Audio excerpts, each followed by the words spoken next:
This video is brought to you by BetUS Sportsbook and Casino.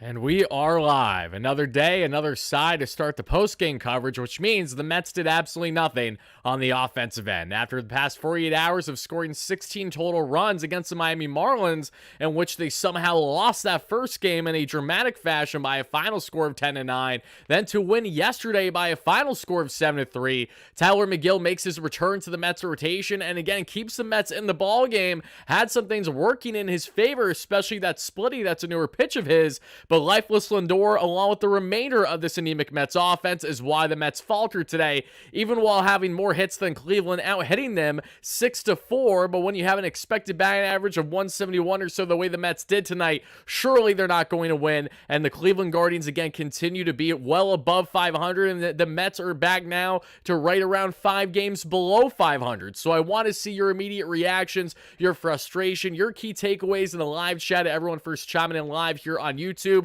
and also to people that watch this on replay on YouTube. Let me know in the comments down below before we deep dive everything that you guys and gals need to know from another unfortunate loss for the Mets, a lifeless loss, just like Lindor's outing on the offensive going today against his former team for the first time arriving in Cleveland since the trade those 3 years ago or so. Let me know all your thoughts there, folks. If you're watching this here on Twitter, make sure that like, that follow button, that retweet button, but know that I will only be interacting with our live viewers here on YouTube as we typically do. But again, I appreciate all the support. Thank you all so much for that. We have plenty to get into. Again, what was another frustrating game for the Metropolitans in this one, and how frustrated should we be right now? Again, around 5 games below 500. So very much within reach of a playoff spot in a 162 season where we know we're going to have a lot of ups and downs. Should more moves be had with the Mets after another lack of offensive going? Or, should we say, okay, they had 16 runs the past 48 hours or so. I'm here to tell you the Mets offense against Miami, while it's nice to see, it is in part a fluke, and I will get into why exactly that is when looking at the greater picture. I highlighted in the past couple post-game shows, but I will reiterate that here, especially if you guys did not check out the past couple. But thank you so much as well, Anthony Doe, great member of 13 months now. This team is terrible. I can't do it anymore. I know you're getting more Mets fans checked out left and right, and rightfully so. I would be beyond frustrated if I was, I shouldn't even say if I was, I am in the shoes of all you fellow Mets fans. I am beyond frustrated, and truthfully, if I didn't have as many hectic things going on personally in my life outside the season at the moment, I would be a lot more doom and gloom right now, just because, again, I thankfully have some distractions that help get in the way versus me fixating on the Mets not hitting a lick all day long, and now I have to deal with that for the next 24 hours until they're back pitching and battling tomorrow. This time the battle amid between Carlos Carrasco, Mr. Cookie, making his return here against the Mets, his second time as a Cleveland Guardian. First time as a Guardian was an Indian, now turned a Guardian after being acquired this past offseason, and Adrian Hauser, who's everyone's least favorite starter in this rotation.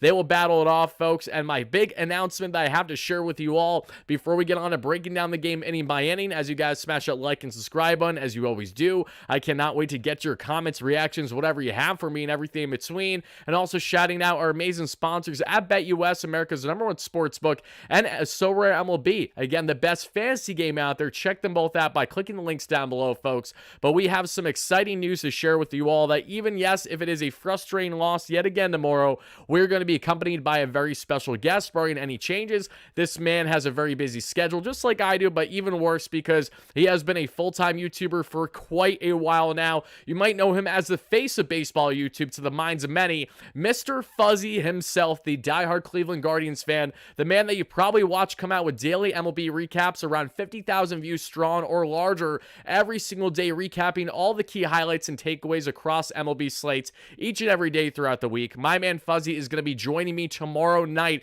for our post-game coverage to discuss Francisco Lindor, his feelings as a Cleveland Guardians fan to see him back in town, Carlos Carrasco back in Cleveland, Andres Gimenez there. I'm going to share some more thoughts on that as well, and just our overall takeaways from the Mets either winning or losing there in game 2 of that 3-game set. So again, I know a lot of you guys are big fans of Fuzzy, as am I. I'm really excited to have that conversation. Fuzzy and I, we go way back to when I first started YouTube, was always very kind to me. We've always had good interactions, and hit him up yesterday. I'm like, I gotta have you on at least one of these days to talk, especially because we never play you guys, and Lindor hasn't been back in Cleveland until now, and he's like, absolutely. So hopefully we get that conversation going tomorrow. I think it's gonna be a really exciting and interesting one. And we see here Alan in the chat says 2024, the greatest shit show on God's green earth. Yes, that is unfortunately the way the Mets make us feel a lot of the times. But the crazy thing is, folks, and I said this before and I'll say it again, and I know Patty in the chat, great member, says I'm over McGill, Marte, and Beatty. I'm not over all those. I am over at least one of those, and we'll get into that shortly. But what I do have to say to you all, everybody, is that while it is beyond frustrating yet again that the Mets are 5 games below 500, there's nothing to really justify that nonsense when a bulk of those losses have come from their lack of offense, and then unique situations like Game 2 in Miami where your bullpen completely gets its tits lit because Edwin Diaz forgets how to command his slider. You know, there are things that come into play there, which is why we were 5 games below 500. But the same reason, and again, the same way we are 5 games below 500 is the same way this Mets team can go on a run like they did 12-3 and made everyone their mother forget about the fact that they were 5 games below 500. So what do us Mets fans want? It's the same thing I tell you guys every single night here on the channel. We want entertaining baseball. We don't care as much. I mean, obviously we care if you win or lose, for sure. But what we care about, if we are going to devote our time and money every single night, mind you, to watch this team, you know, to devote this as our evening ritual, at least give us something to look forward to. I had nothing to look forward to today. I sat there, watched the entire ball game. I saw JDM hit a double, in which then there was terrible base running by him and Marte. I saw Mr. Nito Kane hit a bomb, which was great to see. I saw Big Drip McGill have some nice swinging strikeouts and also get in some unfortunate jams. And I saw an offense led by Francisco Lindor in leadoff today that just had nothing to show when they needed to. Pete Alonso far from the problem today. JDM again far from the problem. The latter half of the offense between Brett Beatty, Jeff McNeil, they were absolutely horrendous today. Marte gets ejected somehow, which honestly I'm not going to put as much fault there on Marte as I will the ump there, and I will get into why exactly that is here shortly. But yeah, this is the main thing, folks. This is why people don't even want to hear the recaps as much unless I'm ranting my absolute ass off, pardon my French, as I do after I'm breaking down the game innings 1 through 9, or even during that process, because I'm so frustrated with the team. So unless you're coming here, you know, truly for a vent session and let things out, when it's games like this where it's like you can't even vent because it's a first game of a road trip and you just know you're going to have ups and downs, it's so unwatchable. This kind of baseball is so difficult, so difficult. You know, it's one thing, again, to be an average fan and you know, make the choice if you want to turn off the TV and not want to deal with it. It's another where regardless on how I feel or where I stand, I know I got to be talking about it because, again, that's what we do here for a living. That's not a problem. I love what I do. I love interacting with you all, but I absolutely hate when we have to tread water and just talking to below treading water even and just discussing just anemic games where there's really no big takeaways to be had. All we can discuss is how things can potentially get better or worse. So before I get into breaking down the game inning by inning, again, continue to smash that like and subscribe on as your first chime in, folks. Thank you all so much for being here.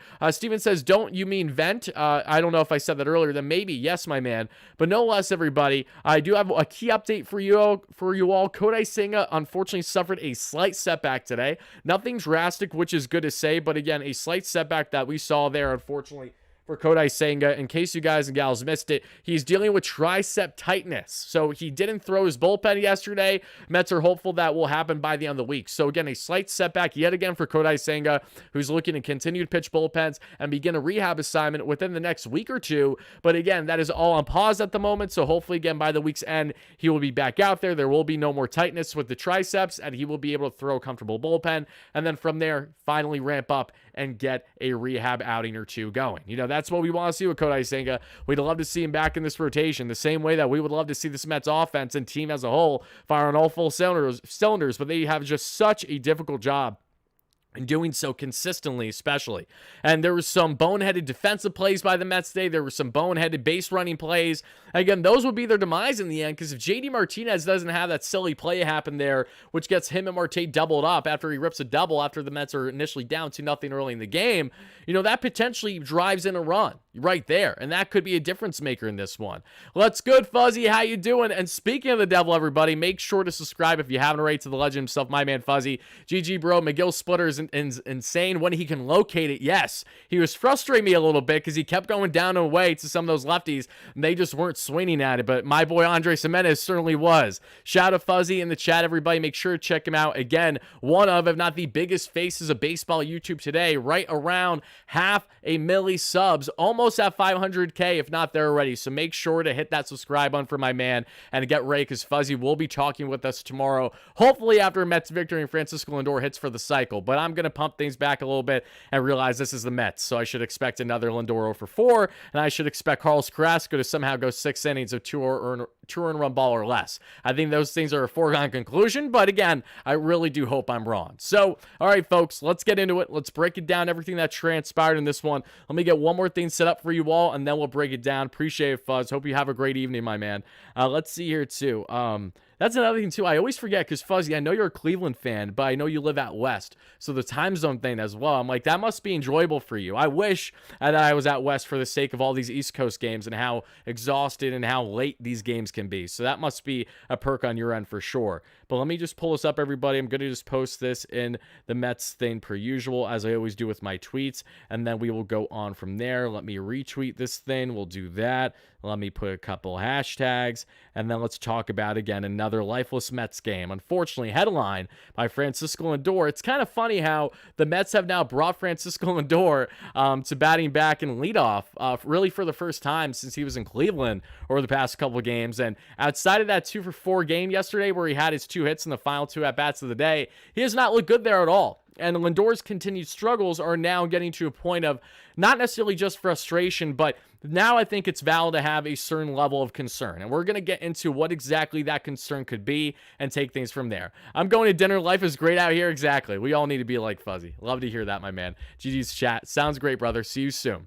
All right, guys, let's get into it. Let's break down everything that transpired in this ball game. Again, not a lot on the Mets end, but as we always do, we're going to break it down. Let me also make sure that this is minimized, so when I hop from slide to slide, so when I talk about the pitching like this, and you're going to see that load. When I talk about the hitting like this, when I get into my amazing sponsors, Asura MLB and BetUS, I don't have you guys freaking out with my intro running for 2 seconds or whatever it may be. And we're going to talk about Brett Beatty too. We're going to talk about his struggles. We're going to talk about the balance between Beatty and Vientos. Trust me, guys, we're going to nail all that stuff. And again, feel free to ask questions, guys. We are going to get into that for sure. So be on the lookout. Any questions you want answered, we are going to break them down together. But as it goes for the ball game, folks, it begins there in the first inning with 2 outs. We see Jose Ramirez, J-Ram, in my opinion, the best third baseman in baseball, not named Austin Riley, rips a single for his first hit of the day, and the Cleveland Guardians' first hit. Naylor rips a single and gets to second base on a Nimmo error. I love that Cleveland has both the Naylor brothers. That is so sick. I'm pretty sure it's Josh and Bo, if my memory serves me correct. Love that.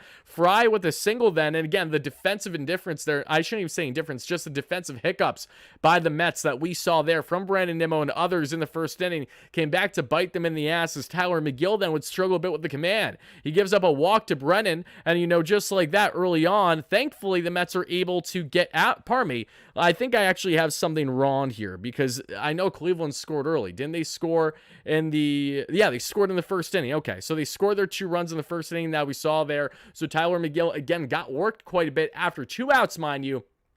3 consecutive hits lead the Guardians to get the lead in this ballgame, unfortunately. And again, they would go on to have a 2-0 lead throughout the first inning. Francisco Lindor, the Mets as a whole go down in order that we see there in the first.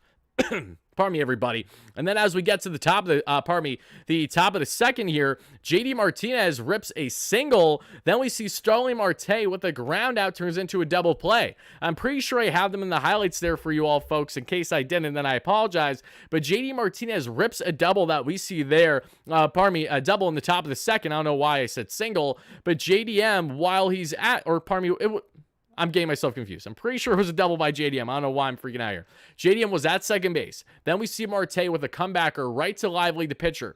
Lively plays it, gets the toss there to second, so JDM's caught between second and third. JDM is trying to leg this out just long enough to see Marte try to get to second base, but Marte doesn't. Marte then backtracks to go back to first, and the relay throw to first gets him out in time. It is a ridiculous double play, and that already was a demise for the Mets early in this ballgame when it came to their offense, because you get an early gapper by JDM, again, his first at-bat of the day, and then you do nothing with it. I mean, it is very Mets fashion to now not only have defensive hiccups that we saw there the past half inning, but then the ensuing inning or so later, having your base running hiccups. I mean, the Mets have been horrendous when it comes to giving up base runners via leadoff walks and then stolen bases. And on the flip hand, the other way around, they were absolutely horrendous so many times, I feel like, with their base running ability. That's something that, again, continues to need to be worked on, because right now it is definitely a cause for concern, at least to a certain degree. No less, again, the Mets do not score there. Obviously, they only score one measly run in this ballgame, thanks to Mr. Nido Kane. And before Nido rips a bomb there that we would see in the third, we would see in the bottom of second, Tyler McGill strikes out the side. That's Splitty, again, a newer pitch in Tyler McGill's arsenal. This is his first start back in over a month, coming off of the injured list and having his rehab assignments. McGill, again, looked sharp today, but I think McGill also showed exactly what you would expect from Tyler McGill. Tyler McGill is a guy that has some really nice stuff in his arsenal, but he can get flat fairly quick, whether it's the second or then third time through the order. And McGill is just one of these guys that, again, if he doesn't have confidence in himself, and if he is starting to walk, more than two early in the ball game, you are going to be concerned, because that's where the walk rate really gets inflated, and he just gets in his head and cannot have the proper command. McGill is a guy that I think the Mets can benefit with coming out of the bullpen sometimes this season, or again, eating, say, the first 4 or 5 innings of a game, and then having another guy, whether it's a David Pearson, who will return in a week from now off the IL. David Pearson, of course, hasn't pitched in a year pretty much since being down with surgery, but he will return, and that's a situation where it does make a level of sense to have both McGill and, say, Peterson or what have you also come in there if it makes sense. Again, the Mets have a lot of starter options, kind of these swingman options that can eat them anywhere from 4 to top 6 innings fairly comfortably. But, we want more quality there. We all know that. And while pitching has been far from the Mets' biggest problem this season, what we have seen in the past couple weeks without a fantastic framer and overall defender and the young Francisco Alvarez, El Troll, that this pitching staff is getting exposed quite a bit, especially if they're getting squeezed by the ump. Things are just not going in their favor the way that you hope that they would. And again, it's in very Metsian fashion that, again, a lot of things, unfortunately, are not going in their way. Surpassed with the quote, "Out of all the teams I played on, this is the least hardest working group of position players I've ever played with." That was Tommy Pham's quote last season. Bear in mind, Tommy Pham is not with the team right now. There have been plenty of changes to be had, while the core group is still very much there. And I bet I know exactly the type of players he's referring to. I still don't want to go out of my way to say who exactly that is when we don't know at the end of the day. And he has not put in the public eye who that is, and for obvious reasons. So all I know is that Tommy Pham, I love him. I will always be a Tommy Pham fan.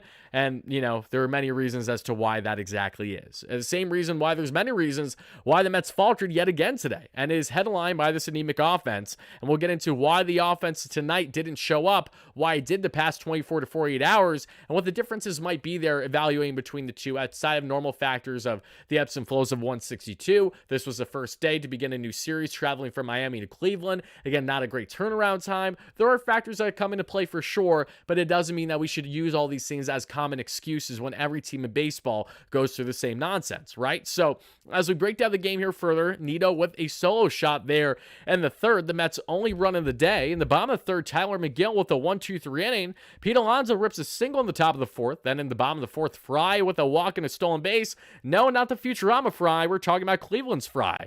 Then Manzardo rips an RBI double to increase the lead 3-1 there, in which 2 of the 3 earned runs are charged to Tyler McGill. The one wasn't, thanks to the Brennan Nimmo error back in the first inning or so. Harrison Bader rips a double again, just one of the other few times the Mets had a runner in scoring position today in the fifth, not able to convert there. Bader again has continued to be hot throughout this road trip with some key hits that we saw there against the Phillies and most certainly against Miami over the past couple days. Tyler McGill's final inning of work would be a 1-2-3 in the fifth, and that ends his final line. There are 5 innings of 4 hit, 3 run, 2 earned run, 2 walks, 7 strikeout balls. all, I'll get into my rating on Tyler McGill, what I liked, maybe what I didn't like about him today here further as we break down my great my man Isaac Rothman, who comes at you with the awesome pitching report after each post game that we're going to break down here shortly. Shout out to you as always, Isaac. In the top of the sixth, we have Alonso with his second hit of the day, this time an opposite field knock, which I love to see because Pete doesn't do that too much, especially to poke it.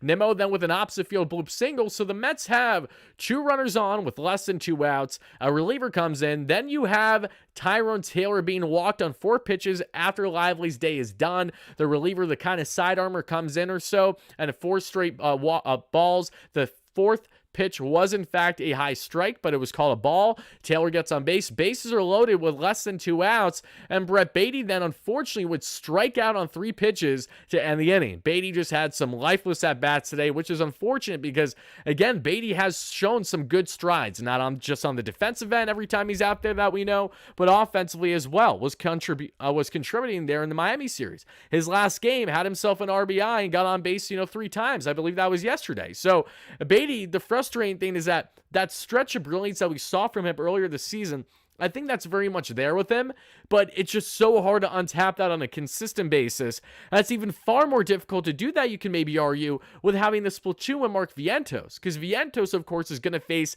a lot of lefty pitching for the time he's on the roster, and Vientos has done everything to warrant staying on the roster. He has hit pretty much in every single game he's been out there. He's been productive, and he has also displayed strong defense at times at third base. He made a really nice play the past day or so there in Miami, and I was very happy to see that. He drove into the ball with authority to get the out at home. Again, one-legged throw. It looks strong. Like, those are things that I'm happy to see with Mark Vientos in his development. The same way that I'm happy to see Brett Beatty in his defensive development. But what I'm not happy with is this true lack of consistency with Beatty, and that's where you have to wonder how much of a difference would it make if he was in a platoon or not, because again, he struggled mightily when he wasn't even platoony. He struggled mightily last season when he was the Mets' go-to guy there more often than not, until they said, okay, we really can't warrant you playing every single day at the hot corner because you're just not playing well enough right now, offensively or defensively. So Beatty's, again, that's tough not to crack for the Mets that they're still trying to figure out. I'm not giving up on him yet. I know that there are many Mets fans that are already done with him. I think that goes more in hand with the universal problem with the Mets than it is one individual player. When you have collectively a group that just does not pick up the weight offensively whatsoever, of course these things are going to be to a higher magnitude. When one guy, even a young, struggling player that's still trying to fine-tune his game and get where he wants to be, is having these laboring issues, is struggling night to night, and again, having some bad weeks. So Mets fans are going to let him have it. They, of course, always are. But I guess the thing here is, this is so much more than just Brett Beatty, right? This is Eric Chavez and Barnes. This is Francisco Lindor and not only a slow start yet again, and even while he's had bad luck on his side, needing to be better again, especially against fastballs up in the zone. If Francisco Lindor doesn't get that sweet spot pitch, whether it's a breaking ball down and in just below the zone that he usually rips and pulls, or goes oppo with potentially, if saying you're getting a changeup a little bit down and away, I mean, anything, especially mid to high up in the zone, Francisco Lindor just struggles mightily with. And this is something that goes beyond just the start of the season. And you would think that, again, in a homecoming for Francisco Lindor, that we would have gotten a better turnout today than what we did. Shame on me for thinking that. But Lindor now, again, who's still batting below the Mendoza line, and is leading off, he was the only unproductive player for the Mets core there, and they're batting 1 through 4, 1 through 5 today. He was the only glaring hole in that regard amongst those first 4 to 5 batters. That is why we're putting a heavy emphasis on Lindor and being lifeless with his at-bats today, because again, it is hard to justify an outings like this when you're playing a Cleveland team that gave the win on a silver platter. They had 4 hits, but what did Cleveland do? They had the fundies going. They took advantage of the defensive hiccups by the Mets in the first inning. They took advantage of the Mets, again, not having the proper ability to combat good base running and stealing bags. That is what good baseball teams do. And even Cleveland, with a fraction of a cost of a salary that they're paying their players versus what the Mets are collectively doing, including the luxury tax, it's very embarrassing when you see a Cleveland team, even with the division that they're in. Yes, we all know it's night and day different than being the NL East. Doesn't change the fact that this team right now is what, 31-17 or so, Cleveland, when they have so many guys on their roster doing their best. Tampa Bay Rays and of course Oakland A's, when the right impression, turning nobodies into somebodies. And I don't mean that as a slight to players on their roster, but it is true. Same thing with Tampa. Same Same thing with Oakland. These teams might not have the payroll, but they have the intel in their front office to get the absolute best out of the players that they can simply put on their team that they can afford. That is why having a functional and a proper structure in your front office is vital for a team's both short and long-term success. And that is why David Stearns, you're going to see him again be very savvy with his decisions and be very blunt with some of his decisions and cutthroat the way that the Mets were yet again today, trading away Yohan Ramirez that I forgot to mention earlier. Ramirez, the innings eater for the Mets, who was initially DFA'd and then traded to the Baltimore Orioles earlier this season, was cut a week or two after being in Baltimore. The Mets pick him up then on waivers. They keep him. He eats some innings again for us, and then we part ways with him again. Cash considerations there for the Dodgers. So whether it's David again just trying to let other teams be familiar with, potentially being a trading partner or what, he has definitely been cutthroat with decisions made with the bullpen, as was the case with Grant Hartwig again being sent down. As we know, we talked about Kodai Senga. We saw Joey Wendell be outright released because he was granted release. He's no longer even in the Mets organization. He isn't even going to AAA Syracuse, and I say thank you so much for that one. That's a plus. But David is already learning pretty quick kind of what he wants to carry, what he doesn't, and that's why there's all this built anticipation leading up to the trade deadline, because even if the Mets are not complete sellers, if they're a mix of buyers and sellers, I assure you that they're going to make some decisions that you would have not seen under the Billy Epper regime. You're going to see some more drastic decisions, and they're going to see some moves that, again, better this club for the long haul, including what is going to be a massive hunt, a massive pursuit of talent this upcoming offseason that we've all known very well,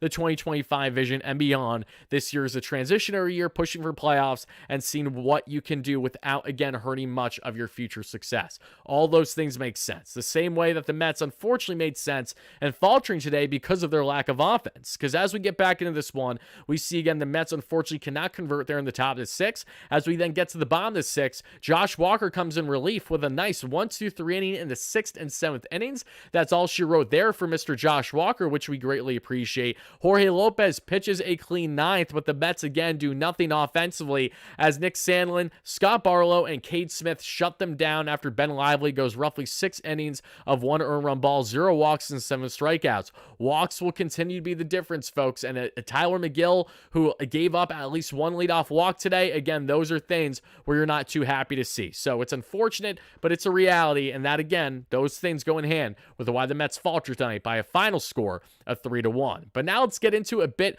on the pitching analysis, everybody. Actually, I shouldn't even say just pitching analysis, folks. Let's take a quick breather to hear from one of our awesome video sponsors on the channel. Then I want to answer your questions, talk a bit more on Lindor, talk a bit about the glaring holes that we've seen with the inconsistency in the lineup and everything in between. JD Martinez looks like he's not enjoying his new temp home, but he's been consistent for sure. I mean, I don't blame JDM at all if he's not happy, and as things currently stand, JDM is going to be some nice trade bait at the trade deadline should the Mets be more sellers than buyers. And Brett Beatty says, it's been great having Mark Vientos with the Mets. He's my best friend. I love having him here. So that at least is a good thing. Just on a separate note between Vientos and Beatty, yes, they have a friendly competition and battle there to get more at-bats in the same position, but given their friendship, that is a thing where I'd imagine for Beatty's case and mental psyche too, that helps him a bit, kind of go about his day by day, knowing those kind of things. Yes, Mega Mad, we're 5 games below 500. I don't think you're the first person to grasp a reality that the Mets suck at the moment, Yes, are they the worst team in baseball? No, but they're far from a team that a lot of Mets fans would go out of their way to try to enjoy on day by day, night by night. You got to be a sicko the way that we are right now watching this Mets team, again, in a Cleveland series where you think you'd have good success with, but I'm fully anticipating the Mets to lose tomorrow's game with Adrian Hauser on the bump, get Cookie on the bump, and then they salvage the series in game 3, and that's just how it's been. The Mets are 1-9, folks, in their past number of series. Actually, let me find the quote here. This stat is from my man Jolly All that many of you guys know on Twitter. Jolly, again, is a fantastic Mets fan, fantastic YouTuber. He's been on the channel multiple times. He will be on the channel again, co-host with my man Jerry Blevins at the Mets podcast too. And this is a great stat. The Mets are 1-8 in the first game of a series over the last 9 sets. we're looking at an average of not even 3 runs per game at 2.7. I mean, that's just brutal. That's just disgusting. And again, this is the lack of consistency. It has been a month straight now where the Mets have lost more series more often than not, but have salvaged that final game of this series to keep you back in, as we always do. As we've been saying Al Pacino quotes, so it feels like every day the past week. Just when I thought I was out, they pull me back in. That has been the Mets. But the problem is when you continue to lose series as at these rates and you continue to go more and more below 500, the less fans are going to have an interest level right now, and the more fans are going to stop attending games, stop watching these recaps, and are going to wait until the Mets get their head out of their ass. And who knows how long or short that is going to be. But folks, let's take a quick word to hear from, again, one of our amazing sponsors on the channel, folks. And if you haven't checked them out already, you are about to now. And that is our great friends at Sorare MLB. In case you guys and gals do not know Sorare MLB, Sorare is the best MLB fantasy game out there, folks. And we have tournaments that have officially begun today, folks. And again, the beauty about this game is that you are combining quite literally a video game like MLB The Show where you are your own GM. You're building your own roster with virtual cards where you can buy, sell, trade these cards on a marketplace. You enter weekly tournaments at least twice a week. And if you perform well in these tournaments because of how these MLB players perform in real life, you then can win cash prizes, hundreds if not thousands of dollars, Mets ticket prizes, in which we gave away a bunch of Mets tickets and a $100 credit on the channel over the past 2 weeks or so to awesome followers on the channel just for signing up to Sorare MLB with my unique link down below, and of course signing up to at least one free tournament, entering a tournament, drafting your team. And now let's compose our lineup together, folks, and register one of these. So I am going to set my lineup up for this week's tournament, folks, and it is going to be as follows. I only have one probable pitcher at the moment, that is Luis Severino, so I'm going to ride high there with Sevy. Then we're going to put Edwin Diaz in which I have very little faith on that front, but I'm still going to do it. Then I'm going to put Adley Rutschman in because I love Adley. I'm going to put Gunnar Henderson. Gunner's off to another great, he's balling out right now, Gunnar Henderson. He had over 75 points for me this past tournament, and I won an awesome card because of that reason in the tournament. And Gunnar, again, a big night once again at the time of recording this right now. Joey Ortiz has been tearing the cover off the ball for the Brewers in his past number of games. We're going to have him there, the rookie, and then that's going to do it. Brett Beatty will be my final pick, even though Beatty's been struggling because I have no better options. I have Michael Conforto, but he's on the 10-day IL. So this is a roster I will be rocking for this week's tournament. Good luck to everybody that enters your weekly tournaments with our great friends at Sorare MLB, and make sure to sign up with them again today by clicking the link down below in the description. Again, make sure to do it, and as always, shout out to Sorare MLB. But now let's hop back into this one, folks. Let's break it down because there's a couple key things I want to talk about with you all. Let's start with the pitching. Let's get into the pitching breakdown. What are the key takeaways, if anything, from this one between, again, the Mets and the Guardians? And while the Mets thankfully only needed to utilize 3 pitchers today, there was a lot of good that came out of the Mets pitching today. This was far from the biggest concern. They gave up 4 hits, 3 earned runs, 3 runs, 2 of which are earned, 1 of which is because of the error. Tyler McGill's first start back in right around a month plus has himself using his four-seam fastball 50% of the time, cutter 14% of the time, that American spork that he loves to call, that splitty, if you will, 13% of the time, slide piece 9% of the time, curveball 8% of the time, and sweeper 6% of the time. McGill has raised his arm angle, which makes his fastball have more rise, if you will, and should help him have better control in the long run, at least from what we're currently seeing, things he worked on as continued to throughout his rehab. You know, in the first inning, he didn't have his breaking pitches going, and he struggled as well again with that American spork down and away to some of those lefty batters, which induced at least 1 walk, if I'm not mistaken. So he was using his cutter, which often stayed over the heart of the plate. However, as the game went on, that pitch looked quite a bit better and had a 75% whiff rate on the American spork tonight. So in case you guys are wondering just how good is this American spork, this new splitty group that Kodai Senga helped Tyler McGill with this past year, it looked fantastic. But the thing is that if he does not have this spork ball working the way it did tonight, we have a bit of a bigger problem with his put-out pitches, because that is a key one. And without that, it really is hard for him to get properly set up for that key strikeout or to induce that ground ball out, whatever it might be. But the American spork only averages 500 RPMs, which makes it have incredible but unpredictable movement. It really does come out there, almost at a knuckleball rate. And it's funny because as I'm saying that, my man Isaac Roppin, sharing the pitching report with me, actually said the exact same thing. I didn't even read this line yet. A knuckleball has around 100 to 300 RPM. MLB average RPM is around 1,500, and Kodai Senga averages around 1,100 RPMs on the Ghost Fork. So just for context, his American spork is anything but traditional. It is like this very unique grip pitch that is his own thing, because again, you're getting less average RPMs and spin than you would even on a knuckleball. It is very bizarre, but it's really cool looking when it leaves his hand from the grip, and then you see it, especially Andres Gimenez struck out at least twice today to it. That's why Tyler McGill had himself a solid 7 strikeouts today in those 5 innings. When you have a 75% whiff rate on the American sport ball, clearly you're doing something right there. You know, McGill kills so much spin by separating his fingers a ton, but that can also make the pitch hard to control, which again, we saw at parts throughout the start. His slider shape is different also. He is throwing it 3 miles per hour harder and more of a slider pause, you know, which is a slider, you know, and, you know, kind of a splitter mix going on there, shape, which is a slider cutter hybrid is what I meant to say. My apologies there.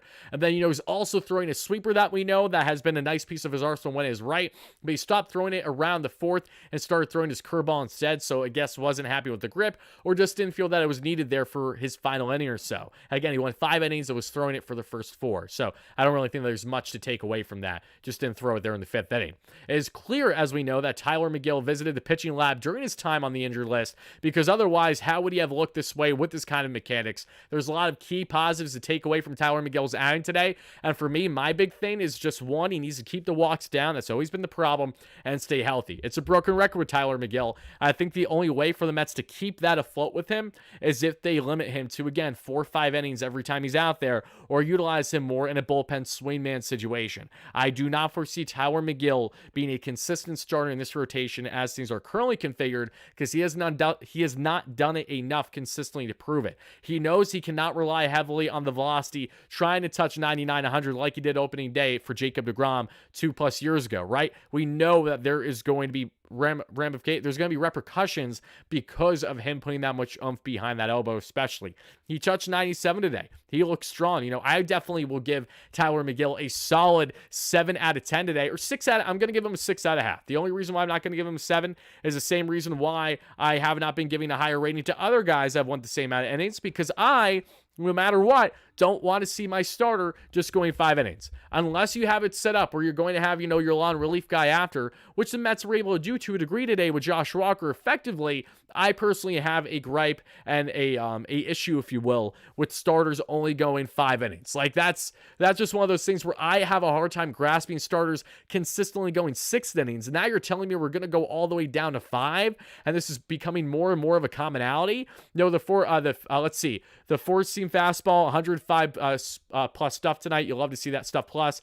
We did it, Joe. We did it. That says Carson. So again, for context, if you guys are unaware what that means, the 4-seam fastball has an average rating across MLB pitchers of 100. The same way when we talk about an OPS, not an OPS plus, which is the average viewpoint of a batter, which would be 100. So again, when Francisco Lindor is going right, if he has an OPS plus of 135, that means he's 35% better than the average batter in baseball. When we talk about ERA plus, that is the average pitcher, right? So if you have an ERA plus of right around 100, you're right around league average. So if you have higher or lower, that goes in hand with being above or below league average. What we see here with a fastball that has been a big issue with Tyler McGill throughout his career, to have consistency and to have late life on it, this rise that we've been seeing, if you will, is refreshing to see him again be just above league average today at 105. As Carson in the chat, as we know, host of the Mets Weekly podcast, shout out Carson. He's done awesome editing work for me in the past, and I'm sure he will in the future when I need something. So shout out. Thank you in advance for that, Carson. But Carson is another one of these guys that, again, uses a lot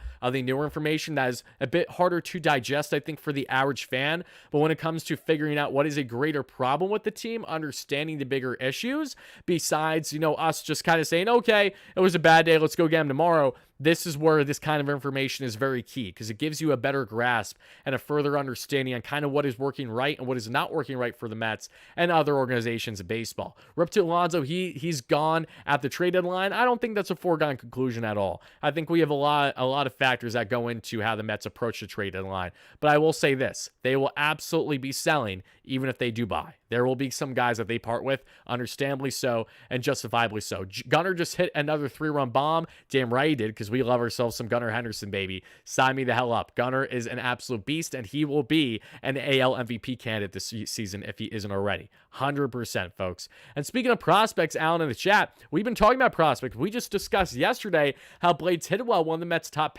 pitching prospects, was just called up to AAA. So he is now one step away from making his major league debut sometime this season, who posted a 2.4 ERA, 44 strikeouts, and right around 7 or 9 starts, right around there so far in AA this year for the young right-hander Blade Tidwell, which we love to see. And then we also saw Nolan McLean, who is our Shohei Ohtani in the minor leagues. He has right around a 2.5 ERA as a starter this season, and he's been raking as a batter. He has now been moved up to AA. So again, awesome moves by the Mets here. They're aggressively moving up a lot of their pitching talent too. Something that I love this by David Stearns, because this is something that would not have happened under previous regimes to this degree whatsoever. The Mets have a lot of pitching talent, and believe it or not, yes, Buster Olney was in fact wrong by yet another thing. Remember Buster the past month that made an article saying how the Mets don't have any good pitching prospects, that they have no depth in the farm?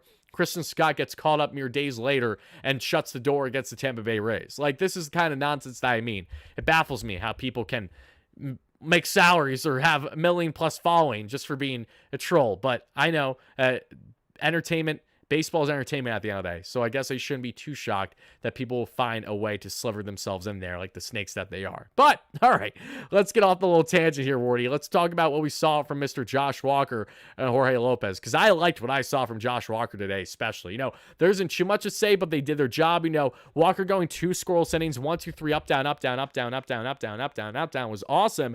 And Lopez's velo has been creeping up recently, which is nice to see. As we know, Jorge can touch the high 90s on the gun. He can also sit, you know, right around 95. He can go 93, 95. He can also get away up there to 97, 98. I mean, Jorge Lopez has a lot of life in that fastball, and he's been a treat. Jorge Lopez, I have very little gripes to say about. I know he gave up, unfortunately, the walk-off hit to Miami in the 10-9 loss, but he's far from the big concern there, right? It was a lot of other factors that went in hand. We should have never even had to go in extra innings to begin with in that situation. And then as we take a look at the hitting stats, folks, yes, as we know, Lavender is in fact done for the season. Speaking of some of that stuff that doesn't work, says Carson, if you want to reference my recent tweet on the 2022 offense, by all means, spread the word on that all you can. No, you're right. And you know what, Carson? We will do that. And the reason why we will do that is because I know that you're not wrong with this.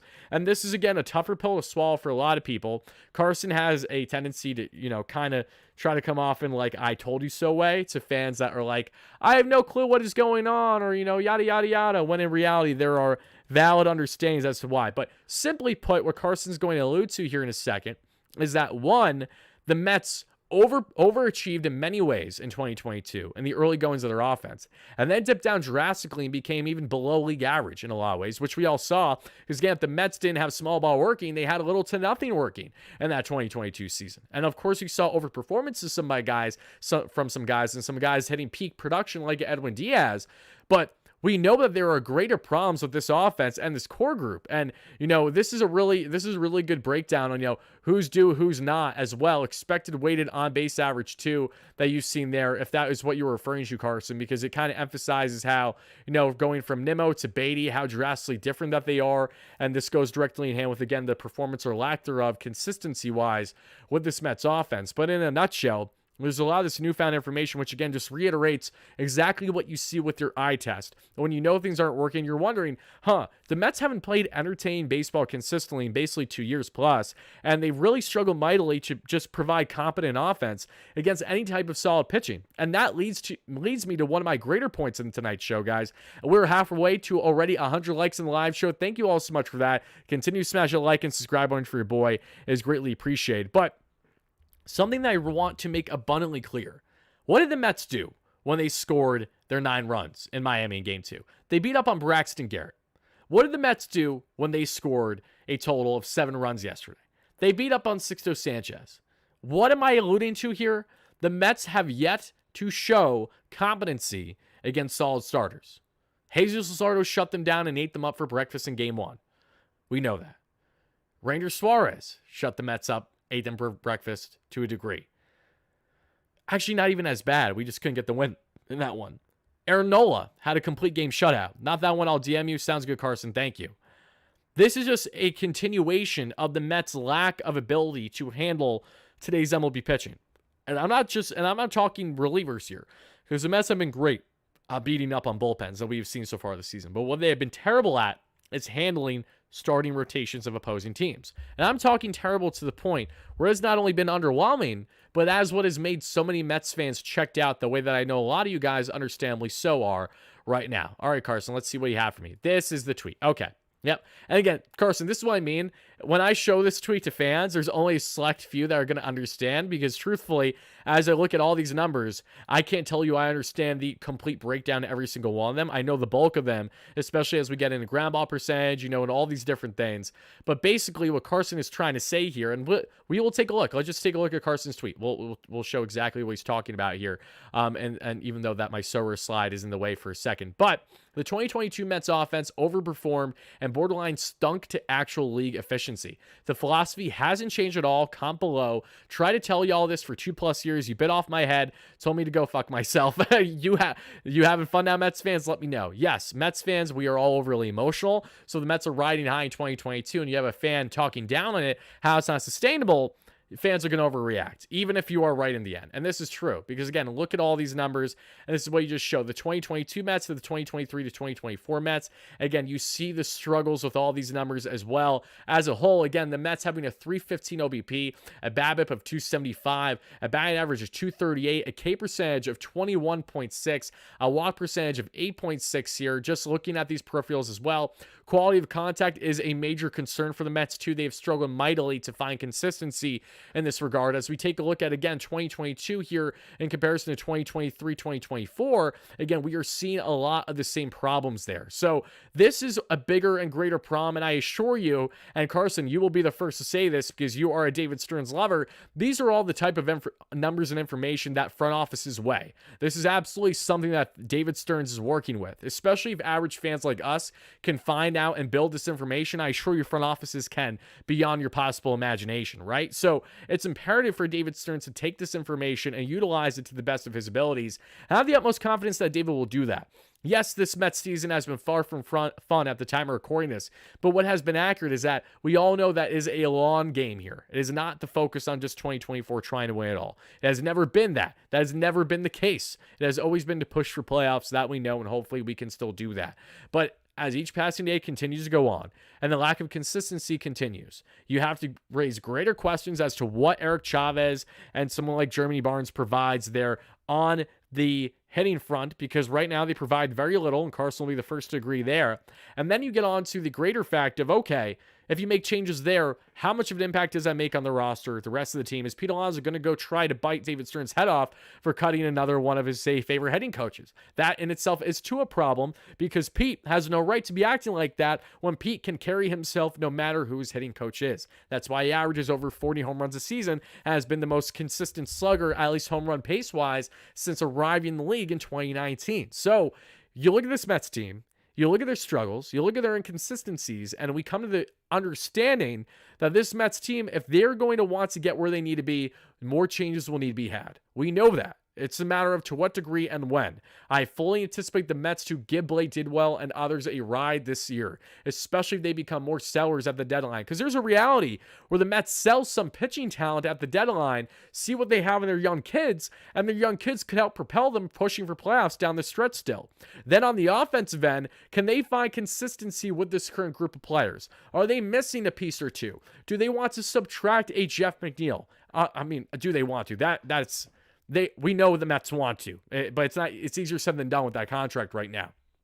They want to part ways with Omar Narvaez, I'm sure. These are things that should be had and more than likely will be had, but will it be at the demise of the Mets season, or will it be in the case of the Mets trying to still win this year? And when I say win, I mean have an above 500 record at the season's end and to hopefully crack that final wildcard spot. Because that's what the Mets, again, biggest goal at the end of the day this season is to do, and really not anything else from what we've seen. Wasn't Barnes there in 2022? In 2022, Barnes was not the main hitting coach. It was Eric Chavez. Barnes took over as the main hitting coach last season, and we saw how that didn't help the Mets. And then we see now this season, Chavez and Barnes are co-hitting coaches together, and we're having more of this nonsense. Hefner and Chavez got to go. I don't hate Hefner. I don't hate Hefner the same way that even Carson may not be a huge fan of Hefner. My big gripe with Hefner, and I know that others can agree with this, is too little too late sometimes to go out there to try to calm down the pitcher, and especially if he's erratic. That's where I have a gripe with Hefner. I feel like he doesn't do nearly a good enough job at that. He leaves those pitchers hung out to dry many outings, many times, and decides too little too late at times to go out there and share some input, or, just try to give some advice to calm the pitcher down.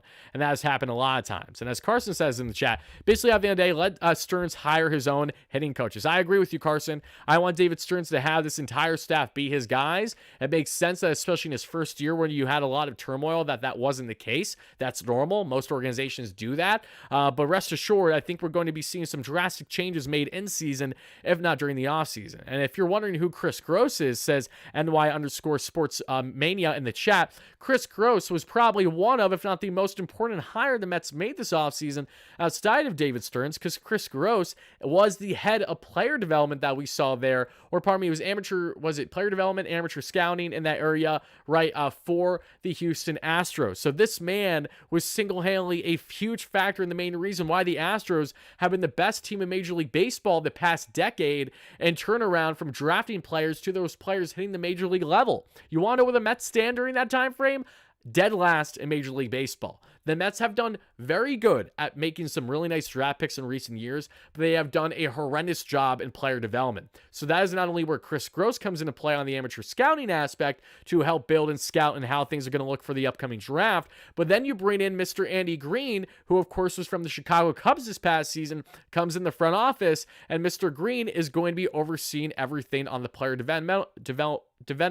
I can't talk right now. Player development side of things. So hopefully those hires will make a big difference. I have the utmost confidence that they will, especially Chris Gross. I raved about that big in the offseason. If you guys remember, that was a massive hire. And a big reason why the Mets were able to land that hire is because David Stearns has a history with him going back to their time, even if it wasn't for a law degree, if I'm not mistaken, during their time in Houston, because David Stearns did start as assistant GM there in Houston before then going on to be GM and then president of baseball operations with the Brewers in Milwaukee. But folks, let's get into one final thing before we get closer to wrapping things up. I got some more comments and questions I want to answer for you all, so we will do that here in a minute, folks. But let's now hear from a word from our other amazing sponsor on the channel, folks, and that is going to be our great friends at BetUS. For those that don't know, America's #1 sportsbook, BetUS, has you covered with all your sports betting needs. And as you guys and gals can check out today, folks, we will break down the following for you all, folks. We have a lot of exciting things to get into because we have some key MLB slates coming up, as we know, starting tomorrow. And again, I'm not going to be the biased fan. I'm not going to bother to look at what's going on between the Cleveland and the Mets tomorrow. I'm leaving that be. Cookie Hauser, that's just a recipe for disaster to try to bet on. But as we see here starting tomorrow, we got some really exciting matchups. And I'm going to take a brief look here tomorrow and looking at these pitching slates as well to see what picks I like and don't like. Because on the pregame coverages I love to do for y'all folks, not sure exactly how many we will be pumping out this week. Currently the process might be moving a lot more things around, so just be on the lookout for that. But especially if we don't do pregame coverage tomorrow, I want to emphasize it now because I usually give you my picks and my slates of the day when I get a chance to. But we have some exciting matchups tomorrow as well. We see here the Phillies and the Rangers. That's an exciting matchup, especially when you got Gray versus Suarez. That's a big one. Then we're going to see here, I'm looking at, okay, the Brewers Marlins. I like that matchup a lot there for Milwaukee. We will take a look at that a bit more. We also got the Twins and the Nationals. That's a nice matchup too. I like the Twins slightly in that one. Yanks Mariners is a huge one. That's going to be a huge pitching matchup, but that's where the offense is the difference, and I'm taking the Yanks offense every day of the week there, so I'm not going to bother too heavily. Blue Jays White Sox is another appealing one. Will you say Kikuchi facing off against Garrett Crochet? So let's get into this. As we take a look at some of these games in particular, the Blue Jays are a -165 favorite. I like that. That isn't too terrible. And then as we take a look too, as we look at the Orioles and the Cardinals, hell yes. I mean, that is an easy hammer for me. Anything Orioles that could be favored, I'm absolutely going to hammer. The Brewers, I like that a lot too. And again, the Orioles, we have Bradish, who again is a stud, facing off against the grizzled veteran and Mr. Lance Lynn. So I'm going to do a 3-pick parlay for you all, and this is going to be my slate of picks for tomorrow's matchup. So if you guys would like to tail these betting picks, by all means do so at your own risk. But of course, make sure you guys bet responsibly with our great friends at BetUS by clicking the link down below to sign up today. That way you too get a 125% bonus with your first 3 deposits. So this 3-pick parlay is $30 $30, and that'll win me $111.60. That's what we're going to hammer in this one. So again, good luck to everybody that tails and place their own respective bets. And again, make sure you bet responsibly with our great friends here at BetUS. But as we hop back into breaking down the final thoughts on the game here, my final takeaway, everybody, this is unfortunately a commonality with this Mets team. We know they're going to be terribly inconsistent. That JDM Marte double play still pisses me off at the time of recording this and talking live here. There's a lot of frustration with the team right now, understandably so. And we all just want to see more and better at entertaining baseball. And even while we may have the answers, those answers don't just come in the snap of a finger. Sometimes it takes a little too long. Stoney, thank you so much for the gifted membership. That really does mean a lot, my man. Let's get some love and get some hype in the chat for my man Stoney in the chat for gifting him WardyNYM membership. Thank you kindly for that, my man. Shout out to Daniel as well for getting said membership too. You guys have been beyond generous with the gifteds on the channel, and I greatly appreciate that. So thank you so much for that, Stoney. You're an absolute OG. You've been a long-time follower. Daniel, congratulations on being a member on the channel now. Stay tuned as I will be getting those emojis figured out for you guys as soon as humanly possible. We're still in the process of them, but they will be getting done. Same thing with everything else, so be on the lookout. But again, I just want to thank you all so much for watching and listening.